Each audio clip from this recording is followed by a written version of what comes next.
देवियों और सज्जनों नमस्कार। आज की इस खुशनुमा सुहावनी सुबह में आप सबों का तहे दिल से मैं स्वागत करता हूं। मैं श्री निरंजन वर्मा जी से दरख्वास्त करूंगा कि वो राजीव दीक्षित को मंच पर ले आएं।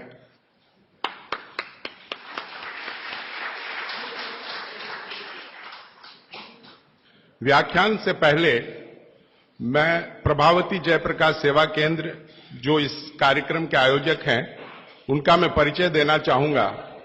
यह एक ऐसी संस्था है जो पिछले 25 वर्षों से तमिलनाडु के सुदूर गांवों से आर्थिक रूप से निहायत गरीब और दुर्भाग्य से जो पोलियो ग्रसित भी हैं, ऐसे 200 बच्चों का वहां लालन पालन, पढ़ाई लिखाई, उनकी चिकित्सा, उनका खान पान, उनका कपड़ा, सब कुछ मुहैया कराया जाता है। और यह करीब 35 किलोमीटर दूर यहां से गुड़वांचेरी गांव में स्थित है। आपको जब भी मौका मिले कृपया वहां जाएं और देखें कितना बड़ा मानवीय कार्य वहां हो रहा है। और इस मानवीय कार्य के पीछे जिस हस्ती का सबसे बड़ा हाथ है वो है हमारे देव स्वरूप आदरणीय श्री शोभा कांत जी। मैं उनसे आदर करूंगा, दरख्वास्त करूंगा कि वो मंच पर आएं। अब मैं मुखातिब हो रहा हूं श्री राजीव भाई की ओर। राजीव भाई किसी परिचय के मोहताज नहीं है। पूरा देश उन्हें जानता है कि उनका राष्ट्र चिंतन और जो राष्ट्रीय चेतना की बात को पिछले 15-20 वर्षों से करते आ रहे हैं, उसने ऐसी जागरूकता फैलाई है जिसके लिए लोग उन्हें हर बार सम्मानित करते हैं। ऐसे राजीव भाई जहां भी राष्ट्रीय चिंतन की बात होगी, जहां भी संस्कृति की बात होगी, हमारी धरोहर की बात होगी, वहां राजीव भाई का नाम शीर्ष पे लिया जाएगा, यह हम सब जानते हैं। और आज वो हमारे बीच में एक दूसरे अवतार के रूप में उपस्थित हुए हैं। वो राष्ट्र धर्म की बात भी करेंगे, लेकिन सबसे ज्यादा बात वो करेंगे हमारे स्वास्थ्य के बारे में, क्योंकि शरीर अगर स्वस्थ रहेगा तो राष्ट्र धर्म और राष्ट्रीय चेतना हम फैला पाएंगे। इसीलिए इन्होंने एक रूप लेके हमारे बीच में वो उपस्थित हुए हैं और वो शरीर की बात करेंगे। यह शरीर जो इस सृष्टि की सबसे बड़ी देन है, इस पृथ्वी पर यह शरीर जो है वो अनमोल है। उस शरीर के बारे में हम उतना नहीं जानते जितना कि हमें जानना चाहिए। और इस शरीर के लिए बहुत सारे ऋषि मुनियों ने अपने अपने तरीके से हमें बताया है। उन्होंने अपने अनुभवों को ग्रंथों में लिखा है, लेकिन जिसे हम पढ़ नहीं पा रहे हैं। ये राजीव दीक्षित जी ऐसे हैं जिन्होंने अष्टांग संग्रह और अष्टांग हृदय, जो ऋषि वाग्भट ने लिखा था, उस पर पिछले 3 वर्षों से ऐसा शोध किया है, उसमें इतनी गहन अध्ययन किया है और उन्होंने हम लोगों के बीच में उसको लाने की कोशिश की है बहुत ही सरल और सहज तरीके से, कि उन सूत्रों का अगर हम अपने जीवन में, जो कि बहुत ही सरल है, उसे अगर हम अपने जीवन में उतारें तो हम बहुत ज्यादा उम्र तक बिना किसी डॉक्टर या वैद्य के हम लोग जी सकते हैं। तो मैं अब ज्यादा नहीं बताना चाहूंगा और मैं अब ये पूरा मंच इस नए कलेवर के साथ एक नए अवतार के रूप में उपस्थित श्री राजीव दीक्षित को सौंपता हूं। उससे पहले मैं उन्हें सम्मानित करना चाहूंगा। मैं श्री बंसीलाल जी बजाज, जिन्होंने हमें मीडिया के रूप में बहुत अपने पत्रिका में बहुत ज्यादा हम महत्व दिया पिछले 1 महीनों से, मैं चाहूंगा कि वो आए और माला द्वारा उनका स्वागत करें। श्री शोभा कांत जी शॉल उड़ाकर उनको सम्मानित करेंगे।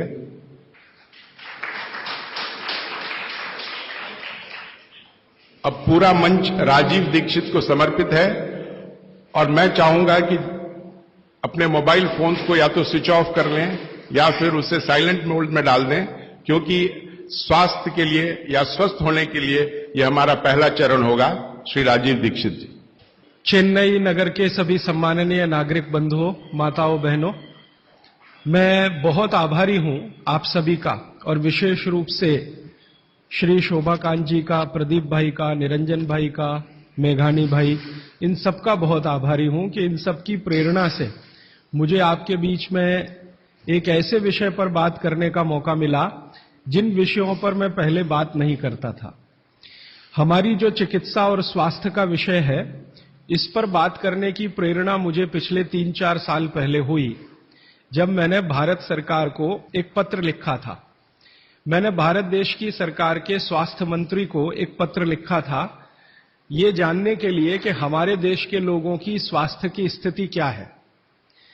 हमारे देश की सरकार हर 10-10 साल में एक जनसंख्या की गणना कराती है, जिसको सेंसस कहते हैं हमारे देश में। तो जब सेंसस होता है तब उस समय यह भी गणना की जाती है कि कितने लोग बीमार हैं, किनको क्या क्या बीमारी है, और कितने लोग स्वस्थ हैं, कितने संपूर्ण स्वस्थ हैं, कितने आधे स्वस्थ हैं। तो मैंने आज से लगभग 4 साल पहले एक पत्र लिखा था स्वास्थ्य मंत्री को, और उसमें एक ही प्रश्न पूछा था कि भारत के लोगों की स्वास्थ्य की स्थिति क्या है। तो हमारे देश के मंत्री महोदय के सचिव ने, सेक्रेटरी ने उत्तर दिया कि देश के लोगों की स्वास्थ्य की जो स्थिति है उसके लिए हम आपको पूरा डाटा भेज रहे हैं, आप उसका अध्ययन करके खुद अंदाजा लगा लीजिए। तो सरकार ने जो मुझको डाटा भेजा वो 1-2 पन्ने का नहीं था, वो काफी 600-700 पन्ने का मोटा सा एक पुलिंदा था। उसमें जो सेंसस की रिपोर्ट थी वो पूरी उन्होंने लिखी थी। वो पढ़कर मुझे बहुत परेशानी हो गई। परेशानी क्या हो गई कि उसमें उन्होंने बताया कि लगभग 112 करोड़ लोग इस देश में रहते हैं, और 112 करोड़ लोगों में स्वस्थ लोगों की संख्या गिनती की 25 से 30 करोड़ है। बस 25 से 30 करोड़ लोग ऐसे हैं इस देश में जिनको स्वस्थ कहा जा सकता है, जिनको किसी तरह का कोई रोग नहीं है, शारीरिक रूप से भी और मानसिक रूप से भी। बाकी जितने भी लोग हैं सभी को कुछ न कुछ तकलीफें हैं। जैसे भारत सरकार के विशेषज्ञों ने यह कहा कि 5 करोड़ लोग इस देश में हैं जिनको डायबिटीज है, मधुमेह है, खराब बीमारी है। दुनिया के ज्यादातर डॉक्टर कहते हैं कि ये जल्दी ठीक नहीं होने वाली बीमारी है, और ये 5 करोड़ लोगों को हो गई है। और विशेषज्ञ ये कहते हैं उस रिपोर्ट में कि अगर यही गति और रफ्तार से डायबिटीज बढ़ती गई तो अगले 2014 तक लगभग 10 से 12 करोड़ लोगों को ये होगी। फिर उस रिपोर्ट में उन्होंने कहा है कि 12 से 13 करोड़ लोग ऐसे हैं जिनको लंग्स इन्फेक्शन की भिन्न भिन्न बीमारियां हैं, जैसे दमा है, अस्थमा है, सांस फूलती है, ब्रोंकियल अस्थमा है, ट्यूबरकुलोसिस है, ऐसे 12-13 करोड़ लोग। फिर वो विशेषज्ञों की रिपोर्ट कहती है कि भारत में लगभग 15-16 करोड़ लोग हैं जिनको घुटनों का दर्द, कमर का दर्द, कंधे का दर्द, हड्डियों का दर्द, जिसको आप संधिवात कहते हैं सरल भाषा में, ये हड्डियों के, जोड़ों के दर्द की बीमारियां हैं। फिर उसी रिपोर्ट में बताया गया है कि 9 से 10 करोड़ लोग हैं जिनको पेट का कुछ न कुछ तकलीफ है, जिनको पित्त की बीमारियों के द्वारा हम लोग अक्सर परिभाषित करते हैं। गैस बनना, एसिडिटी होना, अल्सर होना, पेप्टिक अल्सर होना, हाइपर एसिडिटी होना, वगैरह वगैरह। और ये सब मैं पढ़ता गया, और एक जगह लिखा हुआ था रिपोर्ट में, बहुत परेशान करने वाली बात, कि 20 से 22 करोड़ लोग हैं जिनको आंखों की कुछ न कुछ बीमारी है। या तो कम दिखता है या बिल्कुल नहीं दिखता, रात में नहीं दिखता, दिन में दिखता है तो रंग का अंतर पता नहीं चलता। हम लोग अंग्रेजी में उनको नाइट ब्लाइंडनेस या कलर ब्लाइंडनेस या ग्लूकोमा जैसी बीमारियों से परिभाषित करते हैं। और ये पढ़ते पढ़ते मैं परेशान होता गया। अंत में रिपोर्ट के आखिरी हिस्से में सरकार की तरफ से ये बताया गया था कि ये सब बीमारियां तो हैं और सरकार इनके लिए क्या क्या प्रयास कर रही है। हर साल केंद्र सरकार का बजट है इन बीमारियों को ठीक करने के लिए, वो करीब 96,000 करोड़ रुपए का है, परोक्ष और प्रत्यक्ष दोनों मिलाकर, डायरेक्ट और इनडायरेक्ट। फिर राज्य सरकारों के अलग अलग बजट हैं। उन्होंने बताया कि जैसे तमिलनाडु की राज्य सरकार का बजट 35,000 करोड़ का है, आंध्र प्रदेश की सरकार का बजट 28,000 करोड़ का है। ऐसे अलग अलग राज्यों की सरकारों का बजट है। केंद्र सरकार का बजट और राज्य सरकार का बजट दोनों मिलाकर औसतन मैंने निकाला तो लगभग 1-1.25 लाख करोड़ रुपए का खर्चा है सरकार की तरफ से। फिर ये पूरी रिपोर्ट पढ़ने के बाद और एक हिस्सा है रिपोर्ट का कि भारत की सरकार कहती है कि विभिन्न बीमारियों का इलाज करने के लिए इस देश में जो डॉक्टरों की संख्या है, जो रजिस्टर्ड है, वो 23 लाख है। एमबीबीएस, एमडी, एमएस, बीएएमएस माने आयुर्वेद के, और प्लस बीएचएमएस होम्योपैथी के, तीनों विधाओं के, होम्योपैथी, आयुर्वेद और एलोपैथी तीनों मिलाकर सरकार कहती है कि 23 लाख डॉक्टर हैं जो रजिस्टर्ड हैं। अब 23 लाख डॉक्टर और लगभग 70 से 75 करोड़ मरीज, या बल्कि 80 करोड़ मरीज, तो मैंने हिसाब निकाला कि एक डॉक्टर कितने लोगों का इलाज कर सकता है। अगर ईमानदारी से कोई डॉक्टर सवेरे से शाम तक, सवेरे 7 बजे से शाम 7 बजे तक क्लिनिक में काम करे, तो ज्यादा से ज्यादा 50 लोगों को वो देख सकता है। अब 23 लाख डॉक्टर हैं और 50 का उसमें गुणा कर दो, तो बीमारों की संख्या और जिनका इलाज हो पा रहा है उनकी संख्या में जमीन आसमान का अंतर है। फिर मैंने एक दूसरा पत्र लिखा और मैंने स्वास्थ्य मंत्री को यह कहा कि ये डॉक्टरों की संख्या तो पर्याप्त नहीं है बीमारों का इलाज करने के लिए। क्या सरकार की ऐसी कोई योजना है कि डॉक्टरों की संख्या बढ़ाई जाए? तो मंत्री के यहां से पत्र आ गया कि भारत की सरकार और राज्य की सरकारों ने अब तक जितने डॉक्टर्स बनाए हैं, इनको बनाने में करीब 10 लाख करोड़ से ज्यादा का खर्च हो चुका है। अगर ये संख्या हम दुगनी करें तो 20 लाख करोड़ रुपए हमें चाहिए। सरकार के पास इतना धन उपलब्ध नहीं है, इसलिए ये व्यवस्था कैसे आगे बढ़ेगी मालूम नहीं। फिर मैंने भारत सरकार को याद दिलाया कि भारत सरकार ने एक अंतर्राष्ट्रीय समझौता किया हुआ है जिसमें कई देश शामिल हैं, और वो समझौते का टाइटल है 2014 तक सभी स्वस्थ। भारत में सन 2014 तक सभी को स्वस्थ हो जाना है, ये सरकार का समझौता है। तो 2014 तक कैसे होने वाला है? मुझे नहीं लगता कि कोई होने की संभावना है, और सरकार स्वीकार करती है कि जिस गति से सरकार काम कर रही है, अगर सभी हिंदुस्तानियों को स्वास्थ्य दिया जाए, चिकित्सा दी जाए, तो कम से कम 350 साल लगेंगे। ये कैलकुलेशन मैंने कैसे निकाला? हर साल जितने डॉक्टर इस देश में पढ़कर निकल रहे हैं, एलोपैथी, होम्योपैथी और आयुर्वेद के, और उसमें देश का जो ग्रोथ रेट है 10%, वो जोड़कर हर साल उनकी संख्या बढ़ती जाए तो 350 साल में सभी को चिकित्सा और स्वास्थ्य मिल जाएगा। अब पता नहीं 350 साल में कितने जीवित बचेंगे और कितने यहां से चले जाएंगे। अब मेरी एक जो दुख की बात है मन की, वो ये कि 350 साल में जनसंख्या अगर जो बढ़ रही है उसको जोड़ दिया इसमें, तो किसी को भी स्वास्थ्य कभी भी उपलब्ध नहीं हो सकेगा। जब ये जानकारी मुझे आई तो मैं बहुत परेशान हुआ और मैंने सोचा कि ये तो बड़ी गंभीर स्थिति है। फिलहाल पिछले कुछ वर्षों से मैं स्वामी रामदेव जी के साथ जुड़ा हूं।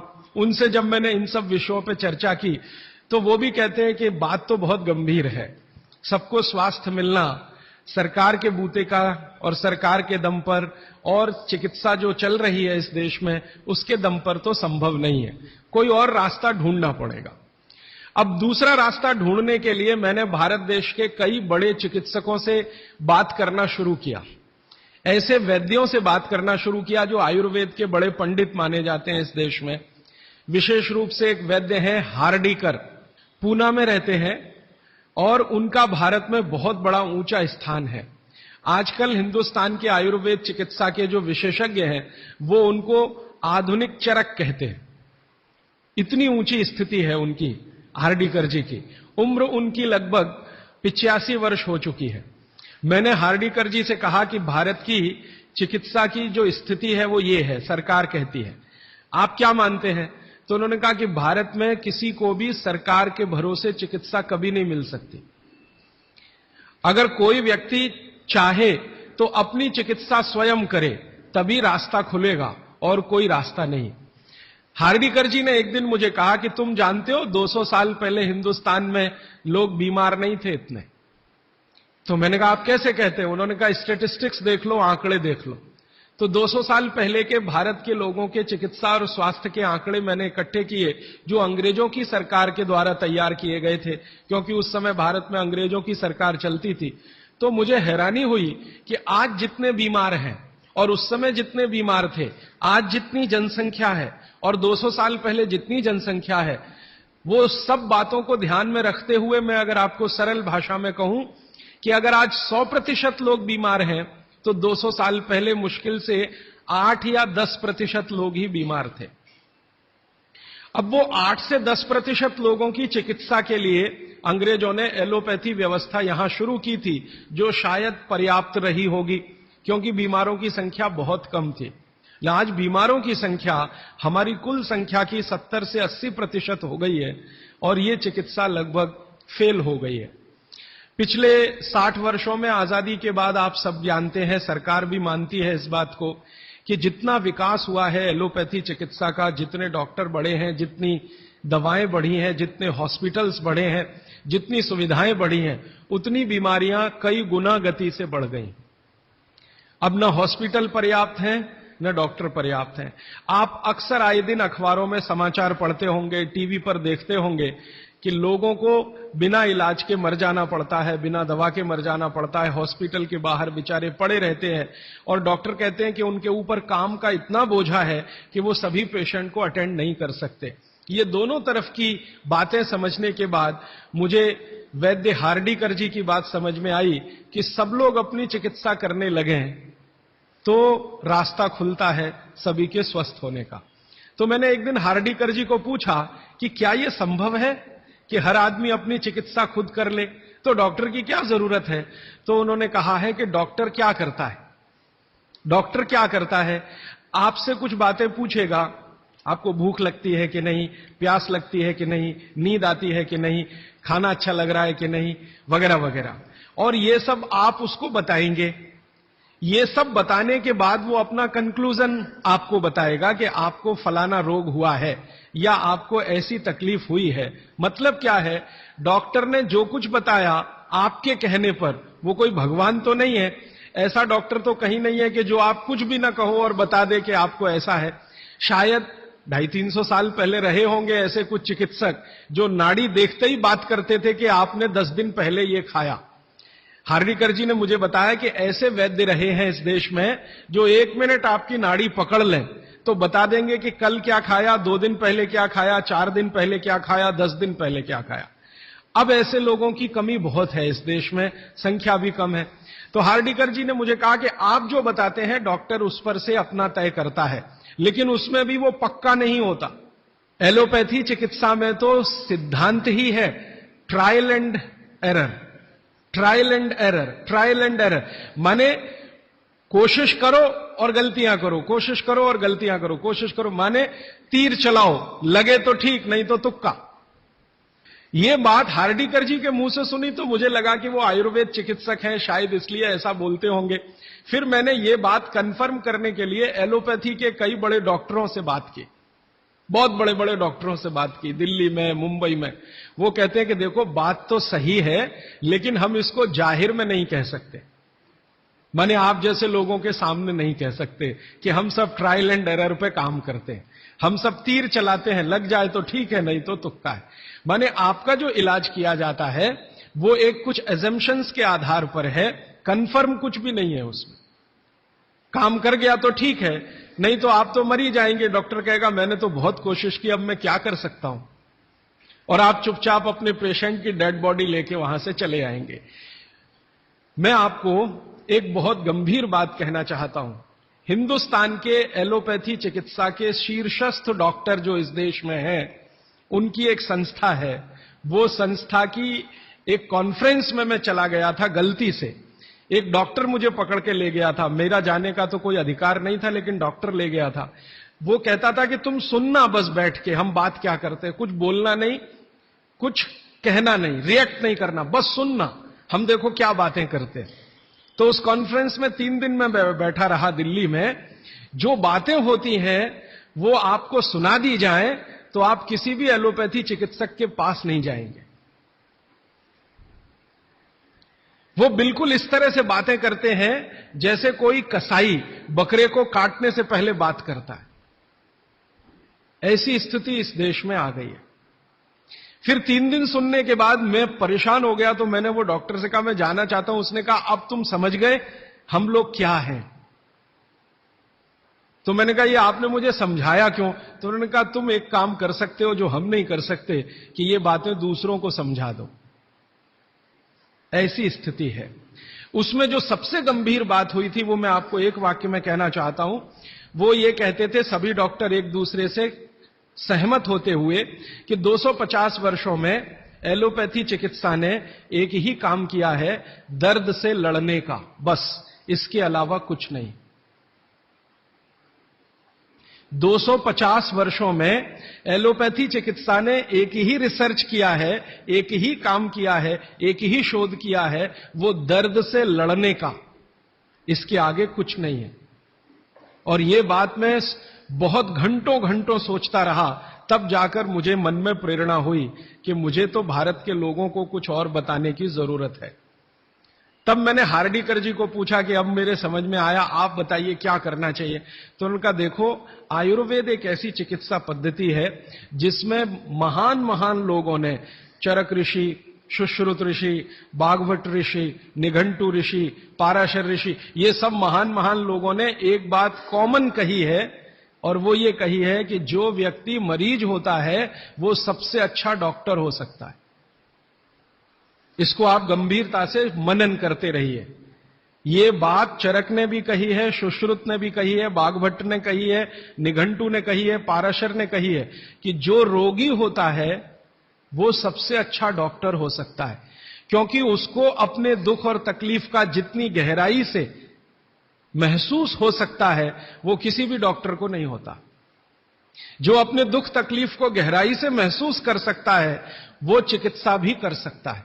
बस उसको कुछ ज्ञान की जरूरत है, और कुछ ज्ञान, ज्यादा नहीं, थोड़ा सा ज्ञान अगर उसके जीवन में है तो वो कहते हैं कि वो हर तरह की बीमारी से लड़ सकता है और दूसरों को मदद कर सकता है।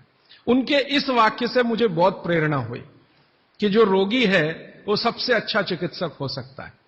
और आयुर्वेद के जितने बड़े पंडित हैं वो भी मानते हैं इस बात को। वो ये कहते हैं कि आयुर्वेद का 85% हिस्सा, ये बात मैं आप सबको बहुत विनम्रता पूर्वक लेकिन गंभीरता से कह रहा हूं, इसको आप कभी भूलिएगा मत। आपके जीवन के स्वास्थ्य और चिकित्सा का 85% हिस्सा इतना सरल और आसान है कि आप स्वयं उसे कर सकते हैं। मात्र 15% हिस्सा ऐसा है जिसमें आपको किसी विशेषज्ञ की मदद की जरूरत पड़ सकती है। मात्र 15%। अगर परसेंटेज में बात किया जाए तो आप जानते हैं 33% पर आदमी पास हो जाता है, और उसके ऊपर सेकंड डिवीजन, थर्ड डिवीजन, और 60 पे तो फर्स्ट डिवीजन होती है। 75% पे तो डिस्टिंक्शन आ जाती है। मैं 85% की बात कर रहा हूं। 85%, 85% चिकित्सा और स्वास्थ्य का हिस्सा ऐसा है जो आप स्वयं अपने जीवन में कर सकते हैं बिना किसी विशेषज्ञ की मदद के। बस 15% हिस्सा है जिसमें किसी विशेषज्ञ की जरूरत है। और आपको मैं एक आगे की बात कहता हूं कि ये जो 15% हिस्सा है आपकी जिंदगी का जिसमें आपको विशेषज्ञ की जरूरत पड़ती है, ये हिस्से में सबसे कम बीमारियां हैं। सबसे कम बीमारियां, माने जहां आपको विशेषज्ञ की आवश्यकता पड़े आपके जीवन में, वो बीमारियों की संख्या सबसे कम है। और जहां विशेषज्ञ की जरूरत नहीं है आपको अपने जीवन में, वो बीमारियां सबसे ज्यादा है। इसका माने कि हम 85% तो डॉक्टर हो ही सकते हैं। कंक्लूजन इस बात का यह है। अब आप अगर 85% से और बेहतर डॉक्टर होना चाहते हैं तो बागभट्ट ऋषि कहते हैं कि अपने शरीर को थोड़ा जान लीजिए, बस। और वो दूसरी महत्व की बात कहते हैं कि अपने भोजन को पहचान लीजिए। शरीर को जान लीजिए, भोजन को पहचान लीजिए, तो वो कहते हैं आप 100% डॉक्टर हो सकते हैं। शरीर को जान लीजिए मतलब थोड़ा फिजियोलॉजी, थोड़ा एनाटॉमी, आज की भाषा में मैं कहूं थोड़ा शरीर विज्ञान आपको मालूम हो। और ये बहुत आसान है आजकल, कोई मुश्किल काम नहीं है। भारत सरकार ने विभिन्न तरह की छोटी छोटी पुस्तकें छपा रखी हैं जो बच्चों को पढ़ाई जाती हैं। एनसीईआरटी के सिलेबस में अब तो ये आ गया है। वो किताबें बाजार में उपलब्ध हैं, आप खरीद लाइए और आपको थोड़ा फिजियोलॉजी तो समझ में आ ही जाएगा, थोड़ा बहुत एनाटॉमी समझ में आ जाएगा। शरीर के क्या क्या अंग हैं, अंगों के क्या क्या उपांग हैं, हृदय है तो कहां है, लीवर है तो कहां है, किडनी है तो कहां है, लीवर का किडनी से क्या संबंध है, किडनी का हृदय से क्या संबंध है, आपस के उनके इंटर रिलेशनशिप है। अब तो एक चार्ट आता है कैलेंडर जैसा, मेरी आपको विनती है कि खरीद के एक टांग लीजिए अपने घर में, आपको भी मदद करेगा, आपके बच्चों को भी मदद करेगा। तो ये हिस्सा बहुत आसान है, मुश्किल नहीं है। बस इसमें जो मुश्किल हिस्सा है वो ये कि शरीर के अंगों के और उपांगों के जो नाम हैं वो जो भाषा में दिए गए हैं वो आपको थोड़ा कम समझती है, तो आप आयुर्वेद वाला ले लीजिए, वो आसानी से समझ में आएगा, उनके आपस के संबंध वगैरह वगैरह। मैं इस विषय पर ज्यादा नहीं जाना चाहता क्योंकि ये उपलब्ध है आपके सामने, और इसमें ज्यादा बात करूंगा तो समय खर्च होगा।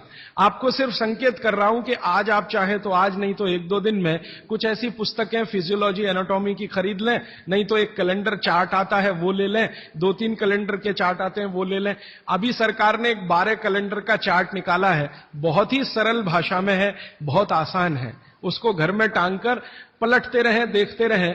ज्यादा से ज्यादा 8-10 दिन आप देखेंगे, आपको समझ में आ जाएगा लीवर क्या है, हृदय क्या है, किडनी क्या है, आपस के इनके फंक्शंस क्या है।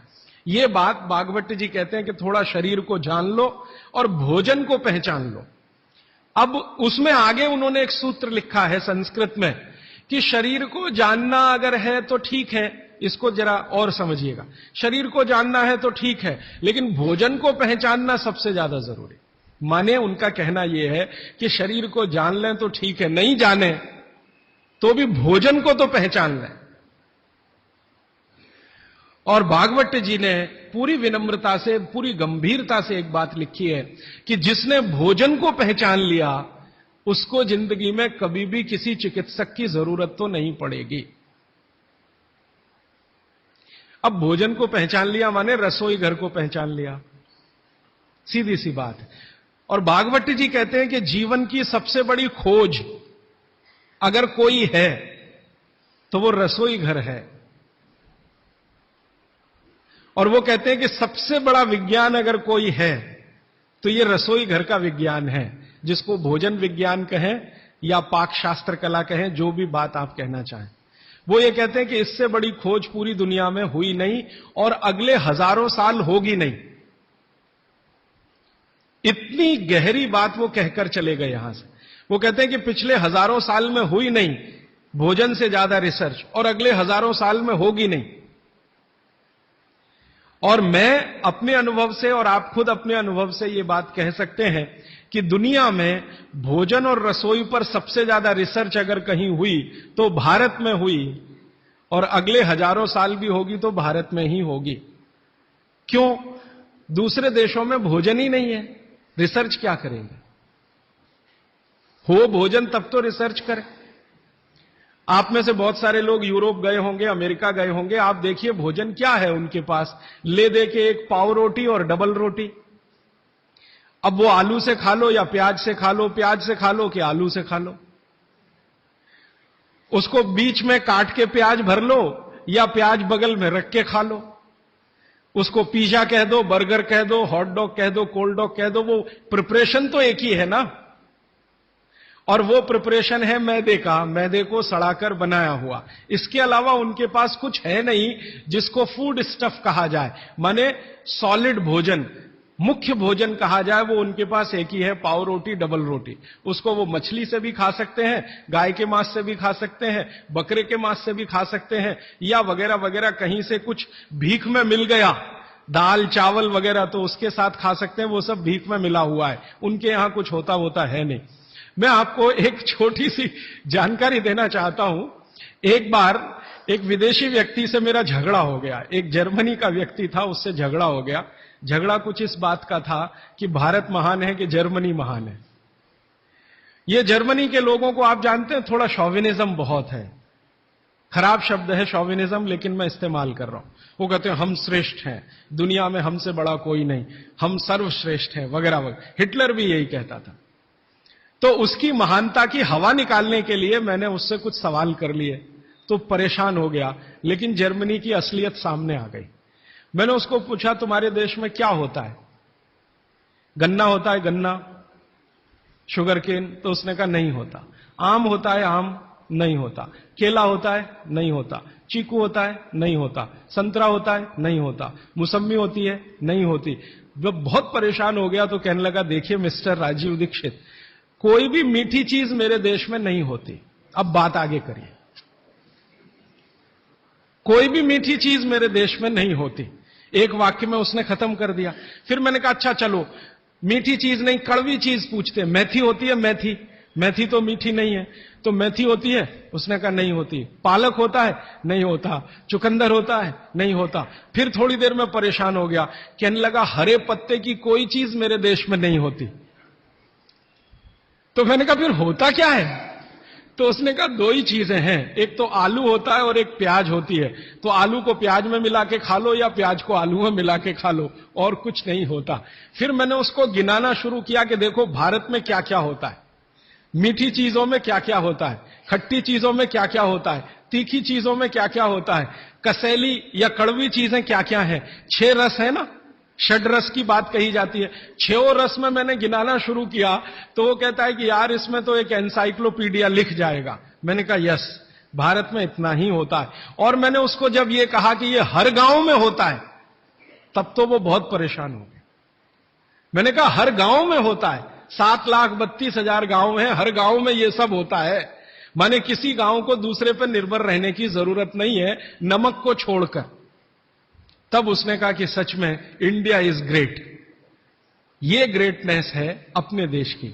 हमको अगर ये समझ में आती है तो भागवत जी की बातें हमको बहुत अच्छे से समझ में आएंगी। मैं भागवत जी के बारे में 1-2 जानकारी और देकर विषय पर आना चाहता हूं, ये भूमिका के रूप में कह रहा हूं। भागवत जी भारत देश के उन महान ऋषियों में गिने जाते हैं जिन्होंने चरक से भी ज्यादा काम किया। ये बात को बहुत ध्यान से आप सुनिएगा, लेकिन मैं विनम्रतापूर्वक कह रहा हूं। अब तक हमने बार बार चरक का नाम सुना है, चरक चरक चरक। भागवत जी चरक के शिष्य थे और चरक ने जितने साल काम किया उससे 1.5 गुना ज्यादा काम भागवत जी का है। चरक जी के जाने के बाद चरक ने जो सूत्र लिखे हैं, जो उनकी खोज है, रिसर्च है, चरक संहिता जो पूरा का पूरा शास्त्र है, उसके एक एक सूत्र को प्रमाणित करने का काम भागवत जी ने किया। प्रमाणित करने का मतलब ऑब्जर्वेशन करना, फिर जैसा रिजल्ट है वैसा ही प्राप्त करना। जैसे चरक ऋषि ने कहा ये खाने से ये होता है, मान लो उन्होंने एक स्टेटमेंट कर दिया कि ये वस्तु खाने से ये होता है।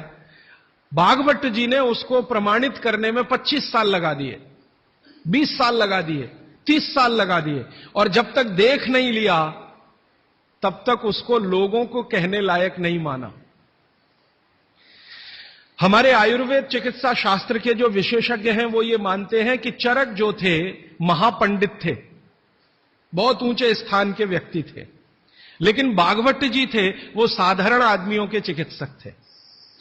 इसका मतलब क्या है? इसका मतलब यह है कि चरक ने जो बातें बहुत गहराई से और गूढ़ शब्दों में कही हैं, भागवत जी ने उनको बहुत सरल करके साधारण लोगों की समझ में आए वैसा प्रस्तुतिकरण कर दिया है।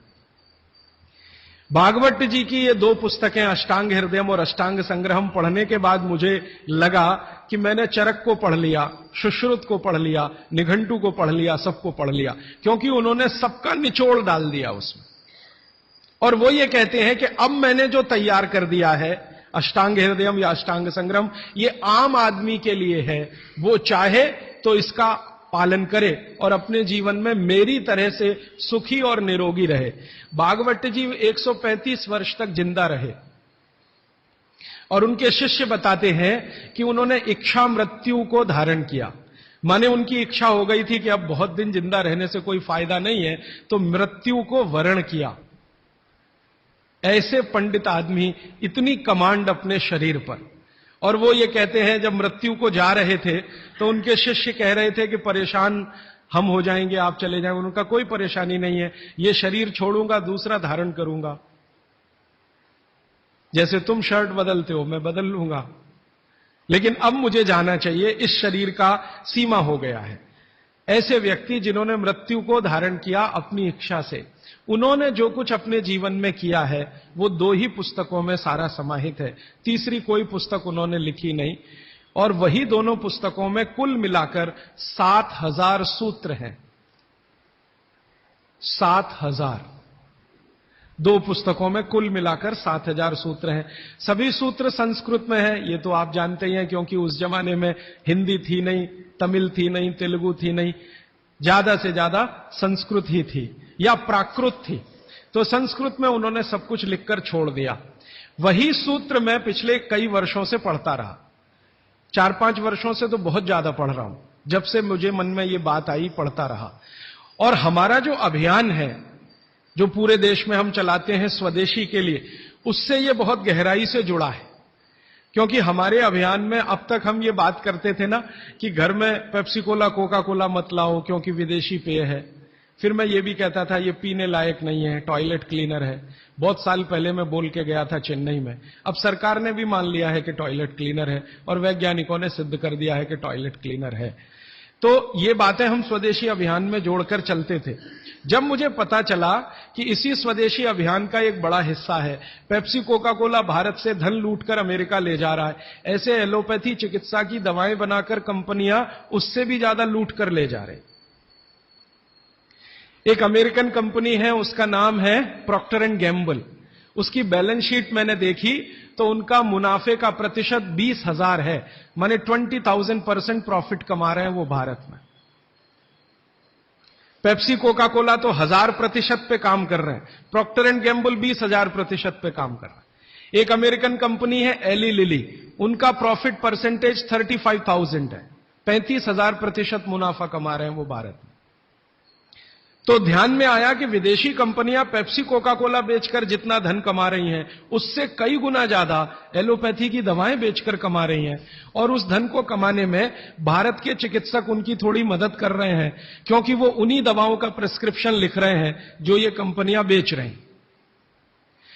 मैंने बहुत सारे चिकित्सकों से यह पूछने का लगातार प्रयास किया है कि आप इसी कंपनी की दवाएं क्यों लिखते हैं।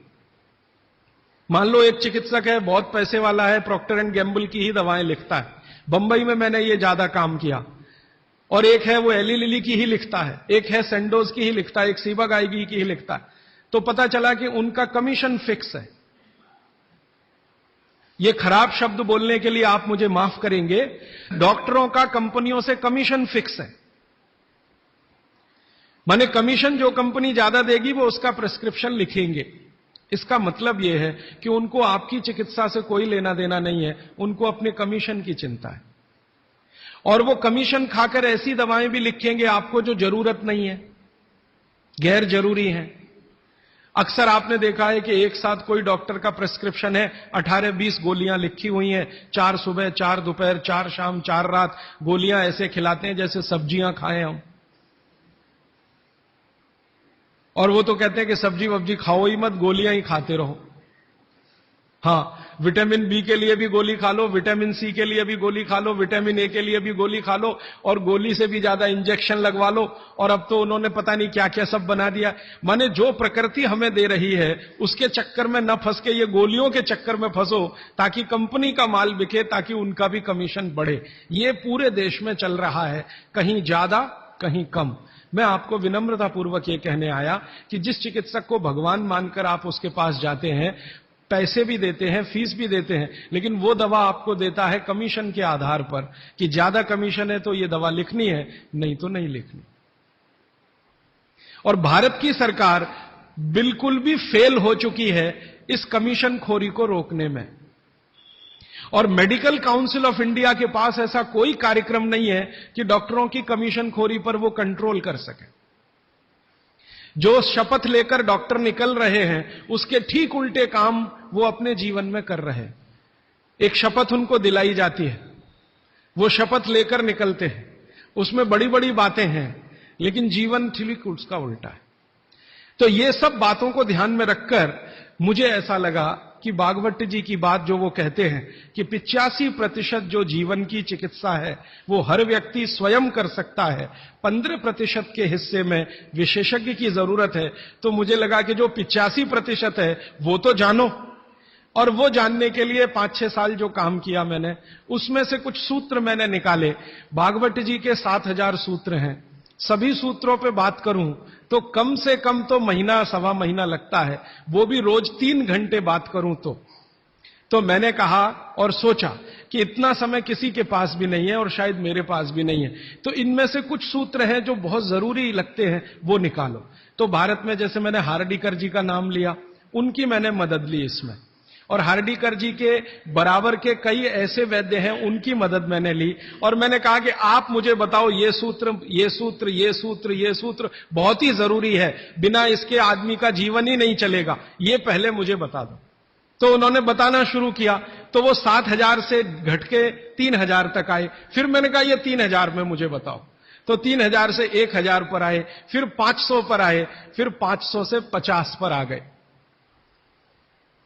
और वो 50 के बाद भी उन्होंने कहा अगर तुम ये 50 भी नहीं बता सकते तो ये 15 तो जरूर बता दो। तो मैं तो आपको 50 तो कम से कम बताने ही वाला हूं, क्योंकि अगले 5-6 दिन मेरे पास समय है, लेकिन उन 50 में जो 15 हैं वो सबसे महत्वपूर्ण हैं। भागवत जी खुद मानते हैं और उनके नीचे के जितने भी विशेषज्ञ हुए हैं पिछले हजारों सालों में, वो भी मानते हैं कि ये सबसे महत्वपूर्ण सूत्र है। उसमें से पहला सूत्र मैं बात शुरू करता हूं। आपके पास अगर कागज पेन हो तो जरूर निकाल लीजिए, नोटबुक है तो बहुत अच्छा होगा, डायरी है तो बहुत ही अच्छा होगा, क्योंकि पता नहीं दोबारा कब कौन व्यक्ति इस विषय पर आपसे बात करने आएगा। और अगर नहीं है कागज पेन कॉपी तो भी चिंता मत करिए, क्योंकि मैंने पिछले कुछ वर्षों में काम करते करते ये सूत्रों को किताब में भी लिख डाला है। मैंने किताब बना दी है, भागवत संहिता जो है, माने भागवत जी की अष्टांग हृदयम और अष्टांग संग्रम, इनके सूत्रों को कलेक्ट करके सेलेक्ट करके 3 भाग में एक पुस्तक बनाई है, पार्ट 1, पार्ट 2, पार्ट 3, अष्टांग हृदयम, भाग 1, भाग 2, भाग 3। मूल लेखक भागवत जी हैं, मैंने सिर्फ सिलेक्शन किया है और सिलेक्शन के साथ आज के हिसाब से उसको थोड़ा विश्लेषित किया है।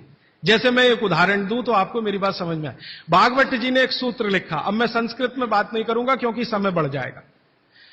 एक सूत्र उन्होंने लिखा कि भोजन को बनाते समय, इसको माताएं बहनें सब बहुत ध्यान से सुने, पुरुष भी सुने तो अच्छा है। भोजन को बनाते समय पवन का स्पर्श और सूर्य का प्रकाश अगर नहीं मिला, किसको? भोजन को। जिस भोजन को आप बना रहे हैं या पका रहे हैं, उसको पकाते समय पवन का स्पर्श और सूर्य का प्रकाश नहीं मिला, वो भोजन कभी नहीं करना। क्यों? तो वो आगे लिखते हैं, ये भोजन नहीं विष है। और फिर आगे लिखते हैं कि दुनिया में 2 तरह के विष हैं। एक ऐसे विष होते हैं जो तत्काल असर करते हैं और एक ऐसे विष होते हैं जो धीरे धीरे असर करते हैं। तत्काल असर वाले विष आप जानते हैं, जीभ पर 1 ड्रॉप डालो मर जाओ, ऐसे बहुत विष हैं। और धीरे धीरे असर करने वाले विष माने 2 साल में, 5 साल में, 10 साल में, 15 साल में, 20 साल में असर करेंगे और आपको मरने की स्थिति में पहुंचा देंगे।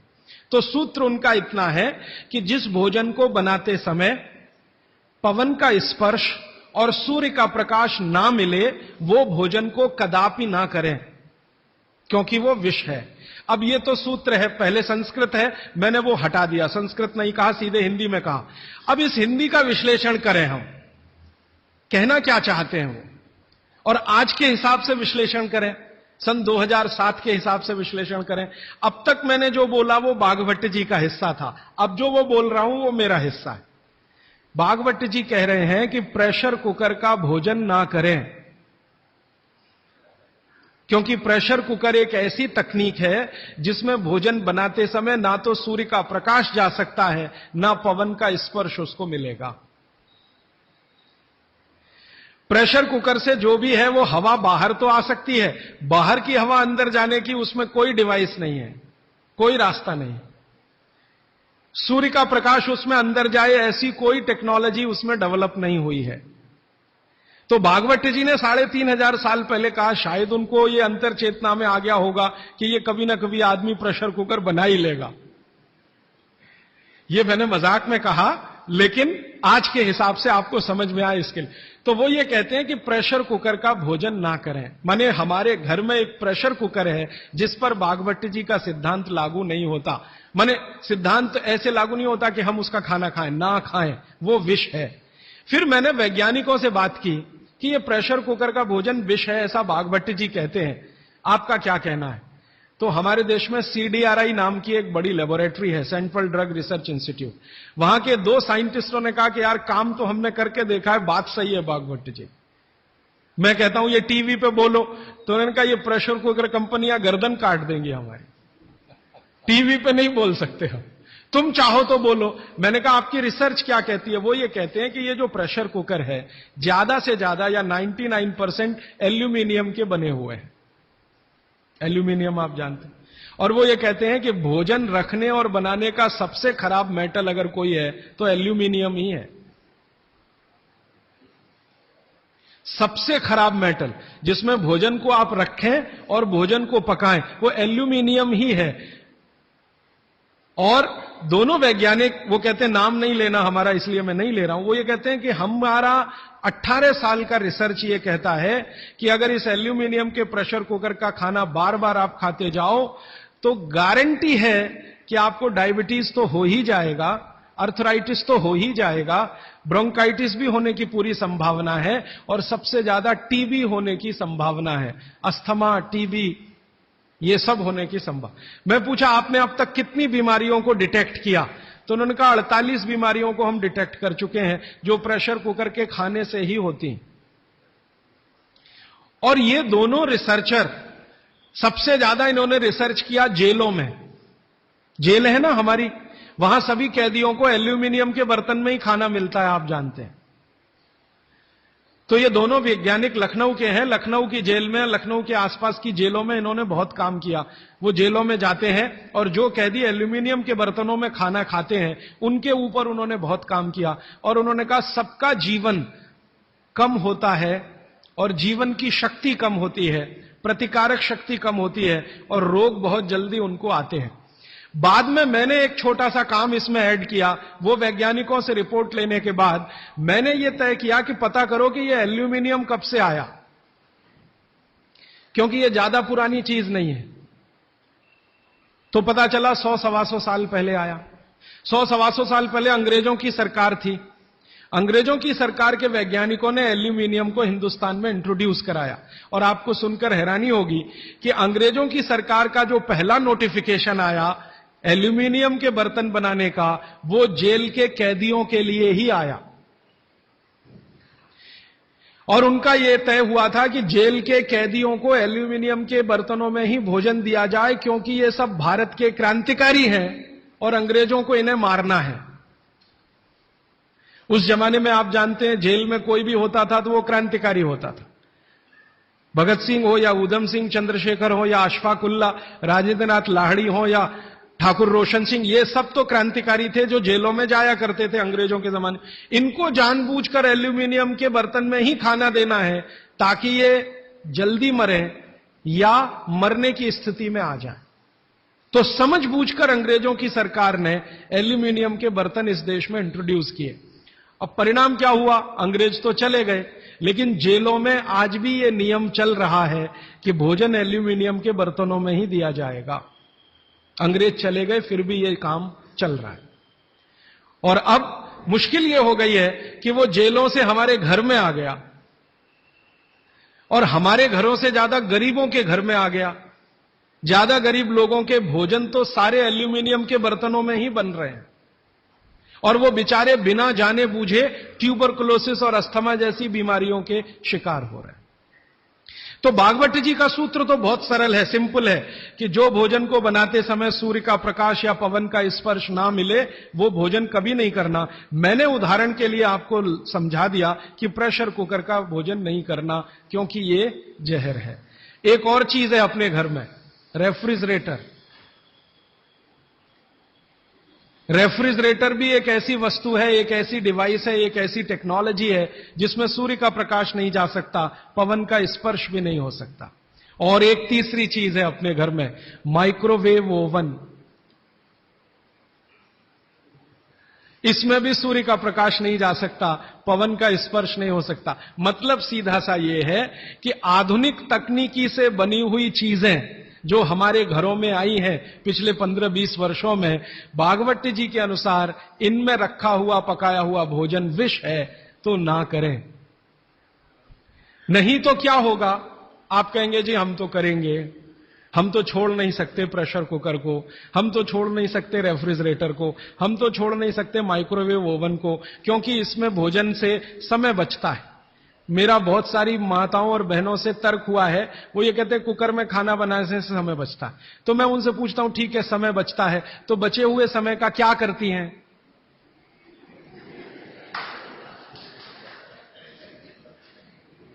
तो ज्यादातर माताओं बहनों का उत्तर है सास भी कभी बहू देखते हैं।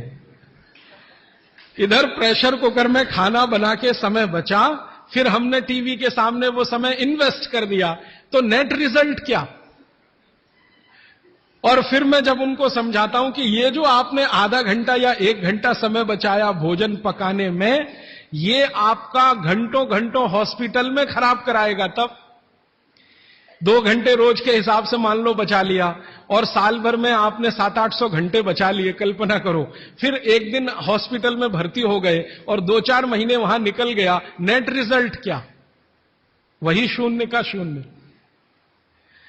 तो ये एक सूत्र है जिस पर मैं आपसे बात कर रहा हूं कि भोजन को बनाते समय, पकाते समय कोई ऐसी वस्तु जहां सूर्य का प्रकाश ना जाता हो, पवन का स्पर्श ना होता हो, वो ना करें।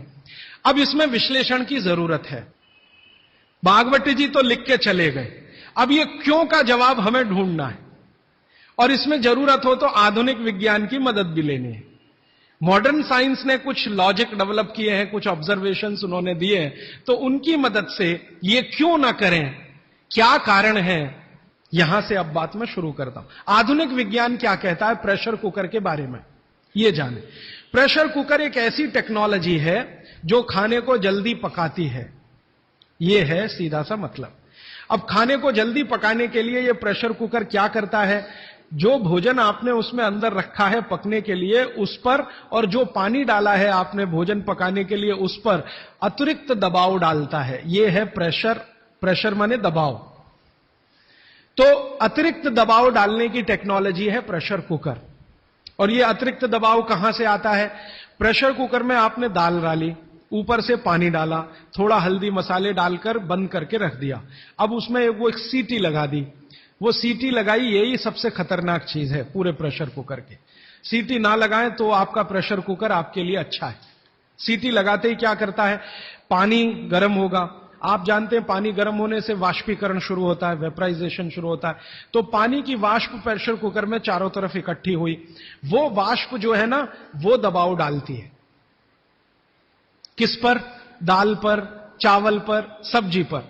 यह दबाव डाल के होता क्या है, दाल, एक कल्पना करिए, अरहर की दाल, थोड़ी देर के लिए कल्पना, अरहर की दाल के छोटे छोटे टुकड़े, एक दाल को तोड़कर 2 टुकड़े, जिसको द्विदल कहते हैं। जैन समाज के लोग तुरंत समझ में आ जाएंगे। द्विदल, चने की दाल, अरहर की दाल, ये सब द्विदल है। इसको तोड़कर आपने दाल बनाई है। अब ये दाल पानी में पड़ी है, नीचे से गर्म और ऊपर से भाप का दबाव, तो ये दाल जो है ना फट जाती है। फटना समझते हैं? वो दरकना शुरू हो जाता है। उसके अंदर के जो मॉलिक्यूल हैं, दाल के अंदर जो अणु हैं, वो अणु एक दूसरे को जो जकड़कर बैठे हुए हैं, ये पानी का प्रेशर उन अणुओं को तोड़ता है और दाल दरकना शुरू होती है। वो दाल दरक जाती है और पानी इतना गर्म होता है तो उबल जाती है, पकती नहीं है, उबलती है। पकना और उबलने में अंतर है। तो उबल जाती है और दरक जाती है। आप खोलते हैं, 5 मिनट बाद आपको लगता है दाल पक गई है।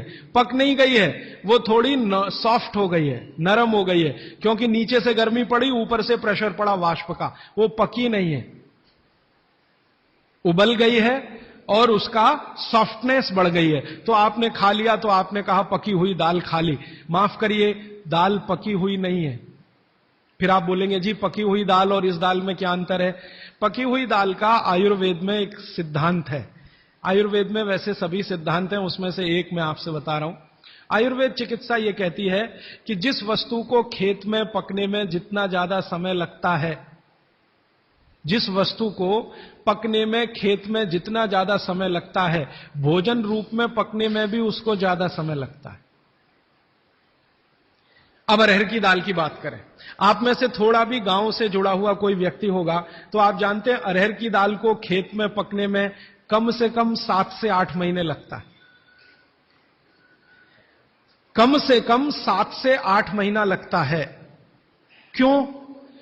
अरहर की दाल में जो कुछ भी है, जिसको आप न्यूट्रिएंट के रूप में जानते हैं, माइक्रो न्यूट्रिएंट के रूप में जानते हैं, सूक्ष्म पोषक तत्व के रूप में जानते हैं, वो मिट्टी से दाल तक आने में सबसे ज्यादा समय लगता है। ये जो मिट्टी है ना खेत की, ये माइक्रो न्यूट्रिएंट्स का खजाना है। खेत की मिट्टी में कैल्शियम है, खेत की मिट्टी में आयरन है, खेत की मिट्टी में सिलिकॉन है, कोबाल्ट है, जिप्टन है, जोरोन है, ये सब माइक्रो न्यूट्रिएंट्स खेत की मिट्टी में है। ये पौधे की जड़ में आते हैं, जड़ से तने में आते हैं, तने से फल में आते हैं। इस पूरी क्रिया में बहुत समय लगता है, तो इसलिए दाल को पकने में समय लगता है।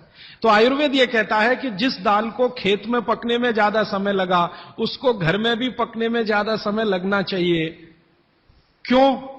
ये जो माइक्रो न्यूट्रिएंट्स धीरे धीरे एब्जॉर्ब हुए हैं दाल में, खींच कर आए हैं दाल में, इनको डिसॉल्व होने में भी धीरे धीरे ही समय लगेगा।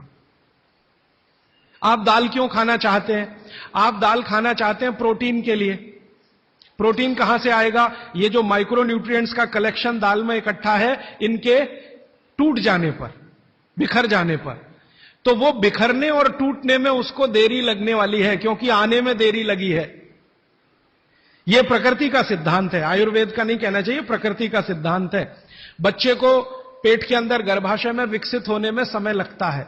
दुनिया में हर चीज को विकसित होने में समय लगता है, जल्दी कुछ नहीं होता। इसलिए दाल भी जल्दी नहीं पकती, बच्चा भी जल्दी नहीं होता। सभी चीजों में यह है, प्रकृति का नियम है। और प्रकृति का दूसरा नियम है कि जिन चीजों को पकने में, बड़ा होने में ज्यादा समय लगा है, उनको डिसॉल्व होने में भी ज्यादा समय लगेगा।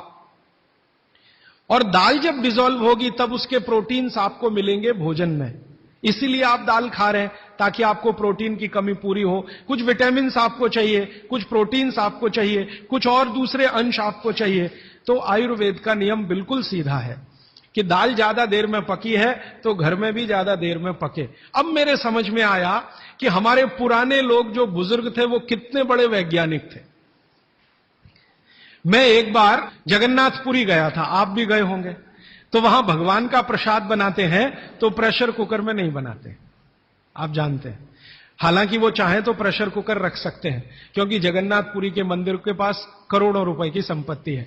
तो मैंने मंदिर के महंत को पूछा कि ये भगवान का प्रसाद, माने वहां दाल और चावल मिलता है प्रसाद के रूप में, वो मिट्टी की हांडी में क्यों बनाते हैं? आप में से जो भी गए हैं जगन्नाथपुरी, आप जानते हैं वो मिट्टी की हांडी में दाल मिलती है और मिट्टी की हांडी में चावल मिलता है, या खिचड़ी मिलती है, जो भी मिलता है प्रसाद के रूप में। तो मैंने महंत को पूछा कि आप ये मिट्टी की हांडी में ही क्यों बनाते हैं? तो उसने एक ही वाक्य कहा, मिट्टी पवित्र होती है। तो ठीक है, पवित्र होती है, ये हम सब जानते हैं। लेकिन वो जो नहीं कह पाया महंत, वो आपको मैं कहना चाहता हूं कि मिट्टी न सिर्फ पवित्र होती है, बल्कि मिट्टी सबसे ज्यादा वैज्ञानिक होती है। क्योंकि हमारा शरीर मिट्टी से बना है, मिट्टी में जो कुछ है वो शरीर में है, और शरीर में जो है वो मिट्टी में है। हम जब मरते हैं ना और शरीर को जला देते हैं तो 20 ग्राम मिट्टी में बदल जाता है पूरा शरीर। 70 किलो का शरीर, 80 किलो का शरीर मात्र 20 ग्राम मिट्टी में बदल जाता है, जिसको राख कहते हैं। और इस राख का मैंने विश्लेषण करवाया एक लेबोरेटरी में, तो उसमें कैल्शियम निकलता है, फास्फोरस निकलता है, आयरन निकलता है, जिंक निकलता है, सल्फर निकलता है, 18 माइक्रो न्यूट्रिएंट्स निकलते हैं मरे हुए आदमी की राख में। ये सब वही माइक्रो न्यूट्रिएंट्स हैं जो मिट्टी में है। इन्हीं 18 माइक्रो न्यूट्रिएंट से मिट्टी बनी है, यही 18 माइक्रो न्यूट्रिएंट शरीर में है जो मिट्टी में बदल जाता है। तो महंत का कहना कि मिट्टी पवित्र है, वो बहुत वैज्ञानिक स्टेटमेंट है। बस इतना ही है कि वो उसको एक्सप्लेन नहीं कर सकता। एक्सप्लेन क्यों नहीं कर सकता? आधुनिक विज्ञान उसने नहीं पढ़ा या उसको मालूम नहीं है। लेकिन आधुनिक विज्ञान का रिजल्ट मालूम है, पवित्रता, रिजल्ट उसे मालूम है, विश्लेषण नहीं मालूम। वो हमारे जैसे मूर्खों को मालूम है। मैं अपने को उस महंत की तुलना में मूर्ख मानता हूं। क्यों? क्योंकि मुझे यह विश्लेषण करने में 3 महीने लग गए, वो बात 3 मिनट में समझा दिया कि मिट्टी पवित्र है। तो ये मिट्टी की जो पवित्रता है, उसकी जो माइक्रो न्यूट्रिएंट्स की कैपेसिटी या कैपेबिलिटी है, उसमें से आई है।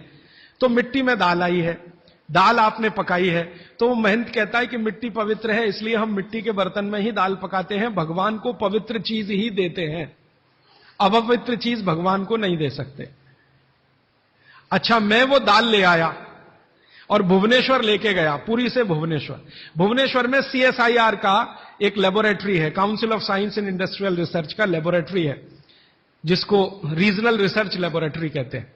तो वहां ले गया, कुछ वैज्ञानिकों से कहा ये दाल है, उन्होंने कहा हाँ हाँ ये पुरी की दाल है। मैंने कहा इसका विश्लेषण करना है, इस दाल में क्या है।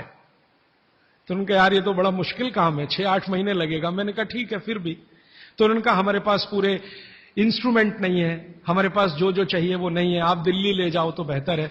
तो मैंने कहा दिल्ली ले गया तो खराब तो नहीं होगी? उन्होंने कहा नहीं होगी, क्योंकि ये मिट्टी में बनी है। तो पहली बार मुझे समझ में आया मिट्टी में बनी है तो खराब नहीं होगी। तो मैं ले गया दिल्ली तक, सच में ले गया। और भुवनेश्वर से दिल्ली पहुंचने में आप जानते हैं करीब करीब 36 घंटे से ज्यादा लगता है। दिल्ली में दिया, कुछ वैज्ञानिकों ने उस पर काम किया और उनका जो रिजल्ट है, जो रिसर्च है, जो रिपोर्ट है, वो ये है कि इस दाल में एक भी माइक्रो न्यूट्रिएंट कम नहीं हुआ पकाने के बाद भी। इस दाल में एक भी माइक्रो न्यूट्रिएंट कम नहीं हुआ पकाने के बाद भी। फिर मैंने उन्हीं वैज्ञानिकों को कहा कि भैया प्रेशर कुकर की दाल का भी जरा देख लो। तो उन्होंने कहा ठीक है वो भी देख लेते हैं। तो प्रेशर कुकर की दाल को जब उन्होंने रिसर्च करके देखा तो उन्होंने कहा इसमें माइक्रो न्यूट्रिएंट्स बहुत ही कम हैं। मैं पूछा परसेंटेज वाइज बता दो। तो उन्होंने कहा अगर अरहर की दाल को मिट्टी की हांडी में पकाओ और 100% माइक्रो न्यूट्रिएंट्स हैं तो कुकर में पकाने में 13% ही बचते हैं, 87% नष्ट हो गए। मैं पूछा कैसे नष्ट हुए? तो उन्होंने कहा ये जो प्रेशर पड़ा है ऊपर से और इसने दाल को पकने नहीं दिया, तोड़ दिया, मॉलिक्यूल्स टूट गए हैं, तो दाल तो बिखर गई है, पकी नहीं है, बिखर गई है, सॉफ्ट हो गई है। तो खाने में हमको ऐसा लग रहा है कि ये पका हुआ खा रहे हैं, लेकिन वास्तव में वो नहीं है। पके हुए से मतलब ये होता है कि जो माइक्रो न्यूट्रिएंट्स आपको कच्चे रूप में शरीर को उपयोग नहीं आते, उनको आप उपयोगी बना लें, इसको पका हुआ कहते हैं आयुर्वेद में। जो सूक्ष्म पोषक तत्व कच्ची अरहर की दाल खाने में शरीर को उपयोगी नहीं आएंगे, वो उपयोगी आने लायक बनाएं, उसको पका हुआ कहा जाता है या कहेंगे। तो उन्होंने कहा कि ये मिट्टी की हांडी की दाल बहुत बहुत क्वालिटी में ऊंची है, बशर्ते कि आपके प्रेशर कुकर की। और दूसरी बात तो आप सभी जानते हैं, वो मुझे सिर्फ रिपीट करनी है कि मिट्टी की हांडी की बनाई हुई दाल को खा लीजिए तो जो उसका स्वाद है वो जिंदगी भर नहीं भूलेंगे आप। इसका मतलब क्या है? भारत में चिकित्सा का और शास्त्र पाक कला का ऐसा विज्ञान विकसित हुआ है जहां क्वालिटी भी मेंटेन रहेगी और स्वाद भी मेंटेन रहेगा। तो मिट्टी की हांडी में बनाई हुई दाल को खाएं तो स्वाद बहुत अच्छा है और शरीर की पोषकता उसकी इतनी जबरदस्त है कि दाल का सही खाने का मतलब उसमें है। तब मैंने गांव गांव घूमता रहता हूं तो पूछना शुरू किया, तो बोलते हैं लोग कि ज्यादा नहीं, 30-40 साल पहले सब घर में मिट्टी की हांडी की दाल थी। मेरी दादी को पूछा तो दादी कहती है कि हम तो जिंदगी भर मिट्टी की दाल ही खाते रहे। तब मेरे समझ में आया कि मेरी दादी को डायबिटीज क्यों नहीं हुआ। तब मुझे समझ में आया उसको घुटने का दर्द क्यों नहीं हुआ। तब मुझे समझ में आया उसके 3200 दांत मरने के दिन तक सुरक्षित थे, क्योंकि हमने उसका अंतिम संस्कार किया। अगले दिन जब राखी लेने गए तो सारे दांत उसके 32 के 32 निकले। तब मेरे समझ में आया कि 94 साल की उम्र तक मरते समय चश्मा क्यों नहीं लगा उसकी आंखों पे, और जीवन के आखिरी दिन तक अपने कपड़े खुद अपने हाथ से धोते हुए मरी थी। ये कारण है कि शरीर को आवश्यक माइक्रो न्यूट्रिएंट्स की पूर्ति अगर नियमित रूप से होती रहे तो आपका शरीर ज्यादा दिनों तक बिना किसी दूसरे की मदद के काम करता है। तो माइक्रो न्यूट्रिएंट्स पूरा सप्लाई मिला दाल में, जो खाई थी उसने मिट्टी की हांडी में पका पका के। और न सिर्फ दाल पकाती थी वो मिट्टी की हांडी में, बल्कि दूध भी मिट्टी की हांडी में पकाती थी, घी भी मिट्टी की हांडी से ही निकालती थी, दही का मट्ठा भी मिट्टी की हांडी में ही बनता था। अब मेरे समझ में आया कि हजारों साल से मिट्टी के बर्तन क्यों इस देश में आए। हम भी एल्यूमिनियम बना सकते थे। देखिए बात मैं आपसे कहने जा रहा हूं वो ये कि हिंदुस्तान भी 2000 साल पहले, 5000 साल पहले एल्यूमिनियम बना सकता था, क्योंकि एल्यूमिनियम का रॉ मटेरियल इस देश में भरपूर मात्रा में है।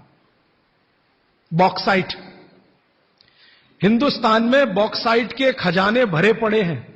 कर्नाटक बहुत बड़ा भंडार, तमिलनाडु, आंध्र प्रदेश बॉक्साइट के बड़े भंडार हैं। हम भी बना सकते थे, अगर बॉक्साइट है तो एल्यूमिनियम बनाना कोई मुश्किल काम नहीं है, लेकिन हमने नहीं बनाया क्योंकि उसकी जरूरत नहीं थी। हमको जरूरत थी मिट्टी की हांडी की, इसलिए हमने मिट्टी की हांडी बनाई और उसी पर सारे रिसर्च और एक्सपेरिमेंट किए। इसलिए कुम्हारों की एक पूरी की पूरी जमात इस देश में खड़ी की गई कि तुमको भैया मिट्टी के ही बर्तन बनाने हैं। माने तुमसे बड़ा वैज्ञानिक कौन? अब ये कुम्हार जो इतने बड़े वैज्ञानिक हैं इस देश के, जो मिट्टी के बर्तन बनाकर हजारों साल से दे रहे हैं हमारे स्वास्थ्य की रक्षा करने के लिए, हमने उनको नीची जाति बना दिया। हम कैसे मूर्ख लोग! वो नीचे कहां है जरा बताइए। अगर प्रेशर कुकर की कंपनी जो बना रही है प्रेशर कुकर वो ऊंचा आदमी है, तो ये कुम्हार नीचा कैसे हो गया? ये ऊंचा नीचा हमने डाल दिया इस देश में, इसी ने देश का सत्यानाश कर दिया। ये ऊंचा नीचा कुछ तो अंग्रेजों ने डाला, कुछ अंग्रेजों के पहले जो मुसलमान थे उन्होंने डाला, और कुछ अंग्रेज और मुसलमानों के जाने के बाद हम काले अंग्रेजों ने इसको ऐसा पक्का बना दिया कि कुम्हार इस देश में बैकवर्ड क्लास है। जो सबसे बड़ा वैज्ञानिक काम कर रहा है मिट्टी के बर्तन बना बनाकर आपके माइक्रो न्यूट्रिएंट्स को, आपके सूक्ष्म पोषक तत्वों को कम नहीं होने देने के लिए मिट्टी का सिलेक्शन करता है। वो आपको मालूम है हर एक मिट्टी से बर्तन नहीं बनते। एक खास तरह की मिट्टी है वही बर्तन बनाने में काम आती है, और एक खास तरह की मिट्टी है जो हांडी बनाती है, दूसरे खास तरह की मिट्टी इसमें कुल्हड़ बनता है, तीसरे खास तरह की मिट्टी में कुछ और बनता है। ये मिट्टी को पहचानना कि इसमें कैल्शियम ज्यादा, इसमें मैग्नीशियम ज्यादा इसलिए हांडी इससे बनाओ, और इसमें कैल्शियम मैग्नीशियम कम है इसलिए इसका कुल्हड़ बनाओ, ये तो बहुत बहुत बारीक और विज्ञान का काम है। ये सब कुम्हार कर रहे हैं, हजारों साल से कर रहे हैं, बिना किसी यूनिवर्सिटी में पढ़े हुए कर रहे हैं। तो हमें तो वंदन करना चाहिए, उनके सामने नतमस्तक होना चाहिए। कितने महान लोग हैं। दुर्भाग्य से सरकार की कैटेगरी में वो बैकवर्ड क्लास में आते हैं। तो ये जो मिट्टी के बर्तन की बात हुई, वो मिट्टी के बर्तन की बात इसलिए कि माइक्रो न्यूट्रिएंट्स का सब कुछ सामान्य रहता है, इसलिए हमारे यहां एल्यूमिनियम के बर्तन या दूसरे मेटल के बर्तन का चलन कम है। भगवान के लिए तो बनाते नहीं, धातुओं के बर्तन में खाना नहीं बनता, सभी मंदिरों में भोजन और प्रसाद ज्यादातर मिट्टी के। तो आप भी कर लीजिए ये काम, प्रेशर कुकर निकालिए, मिट्टी की हांडी ले आइए। तो आप कहेंगे जी दाल देर में पकेगी, सिद्धांत ही वही है दाल का, तो जो देर में खेत में पकी है वो देर में घर में भी पकेगी। तो आप बोलेंगे फिर टाइम मैनेजमेंट कैसे होगा? मैं आपको सरल बता देता हूं। दाल को हांडी में रख के चढ़ा दीजिए, बाकी सब काम करते रहिए, घंटे डेढ़ घंटे में पक जाएगी। उतार लीजिए, फिर खा लीजिए। घंटे डेढ़ घंटे में आपके झाड़ू पोछा, दूसरे बर्तन साफ करना, कपड़े साफ करना, या जो भी काम करना है, पढ़ना लिखना, बच्चों को पढ़ाना, वो करते रहिए, वो दाल पकती रहेगी। ये है भागवत जी का सूत्र कि ऐसा भोजन नहीं करना जो बनाते समय, पकाते समय सूर्य के प्रकाश से वंचित हो और पवन के स्पर्श से वंचित हो। यह तभी संभव है जब आप खुले बर्तन में खाना बनाएं तो पवन भी अंदर आए और सूर्य का प्रकाश की किरणें भी अंदर आए खुले बर्तन में, और वो खुला बर्तन सबसे अच्छा मिट्टी का हांडी। आप कहें जी मिट्टी की हांडी के बाद अगर कोई चीज है तो हमारे यहां एक मेटल बनता है जिसको आप लोग कहते हैं एलॉय है, कांसा।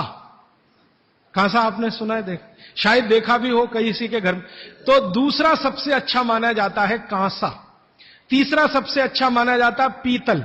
अब ये कांसे और पीतल में भी हमने काम कर लिया कि अरहर की दाल को कांसे के बर्तन में पकाएं तो उसके सिर्फ 3% माइक्रो न्यूट्रिएंट कम होते हैं, 97% मेंटेन रहते हैं। पीतल के भगोने में पकाएं तो 7% कम होते हैं, 93% बचे रहते हैं। लेकिन प्रेशर कुकर में बनाएं तो सिर्फ 7% बचते हैं, बाकी खत्म होते हैं। अब आप तय कर लीजिए, आपको लाइफ में क्वालिटी चाहिए तो आपको मिट्टी की हांडी की तरफ ही जाना पड़ेगा। क्वालिटी ऑफ लाइफ की अगर बात आप करेंगे, माने जो खा रहे हैं वो पूरे शरीर में पोषकता दे, ये लाइफ की क्वालिटी की बात आप करेंगे तो मिट्टी की हांडी की तरफ ही जाना पड़ेगा। माने भारत की तरफ वापस लौटना पड़ेगा इंडिया से। अभी हम हैं इंडिया में, जो बनाया अंग्रेजों ने या बना दिया अमरीकियों ने, इस इंडिया से निकल के भारत की यात्रा करनी पड़ेगी। और मैंने पिछले 1-2 वर्षों में ये बातें गांव-गांव में कहना शुरू किया है, तो इसका परिणाम पता है क्या, कि कुम्हारों की इज्जत बढ़ गई है गांव में। गांव वाले समझते हैं कि ये तो कोई बड़ा काम कर रहे हैं हमारे लिए। और मैं मानता हूं कि मेरे व्याख्यान की अगर कोई सार्थकता है तो वो ये कि कुम्हारों की इज्जत इतनी बढ़ जाए कि वो पंडितों के बराबर आ जाएं, क्योंकि वो किसी से नीचे नहीं है, क्योंकि वो किसी से छोटे नहीं है। भले वो मिट्टी के बर्तन बना रहे हैं, बहुत वैज्ञानिक काम वो कर रहे हैं। और मजे की बात कि वो हांडी बना के आपको 20-25 रुपए में ही दे रहे हैं, प्रेशर कुकर तो 250-300 रुपए का है। और सबसे मजे की बात कि ये हांडी जब खत्म होगी, माने इसकी लाइफ पूरी हो जाएगी, तो ये हांडी फिर मिट्टी में मिल जाएगी और फिर वही मिट्टी से हांडी बन जाएगी। दुनिया में ऐसी कोई वस्तु नहीं है। प्रेशर कुकर के बारे में तो नहीं कह सकते आप, बायोडिग्रेडेबल है। तो आप कोशिश करें अपने घर में थोड़ा परिवर्तन करें। अब मैं आखिरी बात जो आज की कह रहा हूं वो ये, मैंने पिछले 2 वर्षों में मैं होम्योपैथी की भी चिकित्सा करता हूं। तो बहुत सारे पेशेंट मुझे फोन करते हैं, राजीव भाई ये।